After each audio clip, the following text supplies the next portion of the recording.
Go back. Go back, go back. BJP go back. Go back, go back. অসমীয়া ছাত্ৰসন্থা জিন্দাবাদ। জিন্দাবাদ, জিন্দাবাদ। অসমৰ ভূমিত নগৰ উপদ্ৰৱ বন্ধ কৰক। বন্ধ কৰক, বন্ধ কৰক। অসমত নগৰ উপদ্ৰৱ বন্ধ কৰক। বন্ধ কৰক, বন্ধ কৰক। সংৰক্ষিত বনাঞ্চল নগৰ নগৰ বেদখলকাৰীৰ পৰা বন্ধ কৰক। বন্ধ কৰক, বন্ধ কৰক। যোৰহাট জিলা প্ৰশাসন হাই হাই। হাই, হাই, হাই, হাই। যোৰহাট জিলা প্ৰশাসন হাই। অসম চৰকাৰ কাম নাই। কাম নাই, কাম নাই। অসম চৰকাৰ কাম নাই। কাম নাই, কাম নাই। বিজেপি মুৰ্দাবাদ। মুৰ্দাবাদ, মুৰ্দাবাদ। বিজেপি মুৰ্দাবাদ। মুৰ্দাবাদ, মুৰ্দাবাদ। অসম চৰকাৰ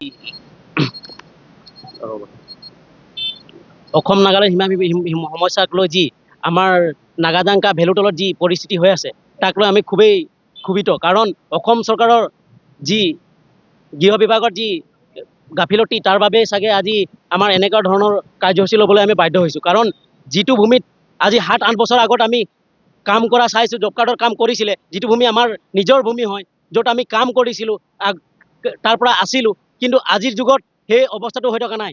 আজি 5-6 দিনমানৰ আগত যেতিয়া জব কাৰ্ডৰ কাম হৈ আছিলে তেতিয়া নগা দুৰ্বৃত্তসকলে আহি আমাৰ জব কাৰ্ডৰ কাম কৰা শ্ৰমিকসকলক ভয় ভাবুকি দিয়ে আৰু কাম কৰিবলৈ নিদিয়ে। আমাৰ স্পষ্ট কথা, চৰকাৰলৈ স্পষ্ট কথা আৰু আমাৰ গৃহ বিভাগলৈ স্পষ্ট কথা, প্ৰশাসনলৈ স্পষ্ট কথা। যেতিয়া প্ৰশাসনে আমাৰ মানুহে যেতিয়া তাৰ পৰা খৰি কাঠ আনিবলৈ যায় বনাঞ্চললৈ, তেওঁলোকে বিভিন্ন ধৰণৰ আমাক মন্তব্য দিয়ে, গালি শপনি পাৰে, কিয় নিছে কি নাই, এইটো বনাঞ্চল এনেকৈ ফৰেষ্ট ডিপাৰ্টমেণ্টৰ হয়, ইয়াৰ পৰা কোনো আনিব নোৱাৰে। কিন্তু যেতিয়া নগাসকলে আহি আমাক দম দিয়ে, ভয় ভাবুকি কৰে, আমাৰ জব কাৰ্ডৰ কাম কৰিব নিদিয়ে, শ্ৰমিকসকলক ভয় ভাবুকি দিছে, তেতিয়া অসম চৰকাৰৰ গৃহ বিভাগ ক'ত হৈ আছিলে? তেওঁলোকে ইমান সাহস নাই নে? তেওঁলোকে যে যুঁজিব পৰা নাই নে? তেওঁলোকে ইমানেই ভয় কৰে নে? নিজৰ ভূমিত যদি তেওঁলোকে নিজৰ স্থিতি সবল কৰিব নোৱাৰে, তেওঁলোকে অসমখন কেনেকৈ চলাব? আমি নিজকে ভয় অনুভৱ কৰোঁ। নাগাজাংকাৰ বাসী হিচাপে মই নিজকে ভয় কৰোঁ যে কালি পৰহি যদি আমাৰ গাঁৱলৈ সোমাই অসম চৰকাৰে বা গৃহ বিভাগে কোনো ব্যৱস্থা নল'ব। আমাৰ স্পষ্ট কথা, চিধা কথা, আমাৰ লাগিলে তেজ দিম, প্ৰয়োজন হ'লে আমি তেজ দিম, আন্দোলন কৰিম, পাৰিলে আমাৰ মাটি 1 ইঞ্চিও নিদিওঁ।